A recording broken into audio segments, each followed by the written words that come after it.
आज की इस क्लास में हम कक्षा 10वीं विषय सामाजिक विज्ञान का आज का हमारा महत्वपूर्ण प्रश्न है, ऋण कितने प्रकार के होते हैं। तो देखिए, ऋण दो प्रकार के होते हैं, औपचारिक ऋण और अनौपचारिक ऋण।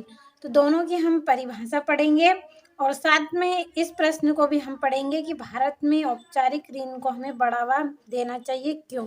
इस प्रश्न का आंसर भी आज के इस वीडियो में हम पढ़ेंगे। तो चलिए बिना किसी देरी के हम पहले इनकी परिभाषा पढ़ते हैं।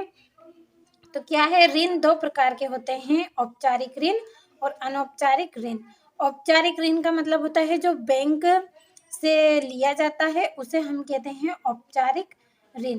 और अनौपचारिक ऋण किसे कहते हैं, जो साहूकार द्वारा या व्यापारियों के द्वारा लिया जाता है उसे हम बोलते हैं अनौपचारिक ऋण।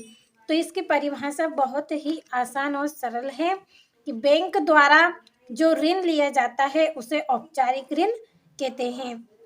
और अनौपचारिक की परिभाषा है, साहूकार अथवा व्यापारियों के पास जो ऋण लिया जाता है उसे बोलते हैं अनौपचारिक ऋण।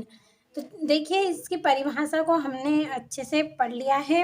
अब चलिए हम देखते हैं कि हमें औपचारिक ऋण को बढ़ावा देना चाहिए या अनौपचारिक ऋण को। तो इस प्रश्न का आंसर भी हम पढ़ लेते हैं। तो चलिए करते हैं शुरू।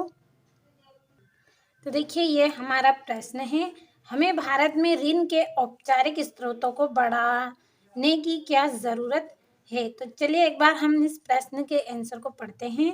तो देखिए, ऋण के दो स्रोत होते हैं, औपचारिक एवं अनौपचारिक। तो इसकी परिभाषा मैंने अभी आपको बताई है। बैंक सहकारी समिति है और अनौपचारिक में साहूकार में आते हैं, यानी कि औपचारिक जो ऋण है ये बैंक द्वारा लिया जाता है और अनौपचारिक ऋण है वो साहूकार के द्वारा लिया जाता है। तो देखिए, अनौपचारिक स्रोतों में ऋण तो आसानी से मिल जाता है, किंतु ब्याज दर उच्च होती है जिससे व्यक्ति कर्ज में डूबता चला जाता है, और जबकि औपचारिक स्रोत कम ब्याज पर ऋण उपलब्ध कराता है, अतः औपचारिक स्रोत बढ़ाने की आवश्यकता है। तो देखिए, इस प्रश्न के आंसर को हम बहुत ही आसान और सरल भाषा में समझेंगे कि हमें भारत में ऋण के जो औपचारिक स्रोत है उन्हें बढ़ाने की ज़रूरत है। क्यों है, क्योंकि देखिए, जो अनौपचारिक ऋण है यानी कि जो साहूकार से हम जो कर्जा लेते हैं उसमें क्या होता है, ब्याज अधिक होता है। ब्याज की दर उसमें बहुत अधिक मात्रा में होती है। और जो सरकार से हम सहकारी बैंक से जो हम लोन लेते हैं, जो कर्ज लेते हैं, उसमें ब्याज बहुत ही कम होता है और इसमें अधिक ब्याज होता है। दूसरा कि देखिए, जो साहूकार से हम ब्याज लेते हैं तो उसमें शर्त होती है। शर्त किस तरह से होती है, या तो हमें अपना घर गिरवी रखना पड़ता है या अपनी ज़मीन गिरवी रखनी पड़ती है। इस तरह से साहूकार के द्वारा हम ठगे जाते हैं, इस तरह से उसमें शर्त होती है। और जो औपचारिक ऋण है, जो बैंक के द्वारा ऋण लिया जाता है, उसमें ऐसी कोई शर्त नहीं होती है। और देखिए, अधिकतर लोग क्या करते हैं, औपचारिक ऋण लेने से डरते हैं, घबराते हैं। क्यों करते हैं, क्योंकि बैंक में बहुत सारे झंझट उनको लगती है, तो इसलिए वो क्या करते हैं, जो साहूकार होते हैं उनसे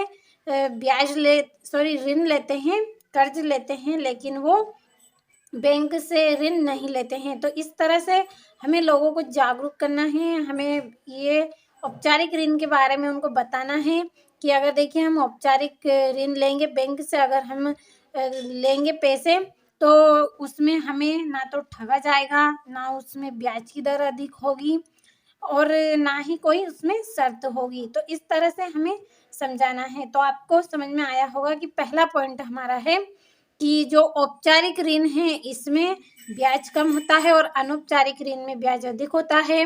दूसरा है कि अनौपचारिक ऋण में शर्त होती है और औपचारिक ऋण में कोई शर्त नहीं होती है। और तीसरा है कि देखिए, जो औपचारिक ऋण हम लेते हैं उसमें रिजर्व बैंक ऑफ इंडिया नज़र रखता है, यानी कि आरबीआई जो बैंक होती है वो क्या करती है, नज़र रखती है। लेकिन जो साहूकार के द्वारा हम ब्याज लेते हैं, पैसे लेते हैं, उसमें कोई नज़र नहीं रखता है। और जो साहूकार होते हैं ये क्या करते हैं, लाभ कमाते हैं।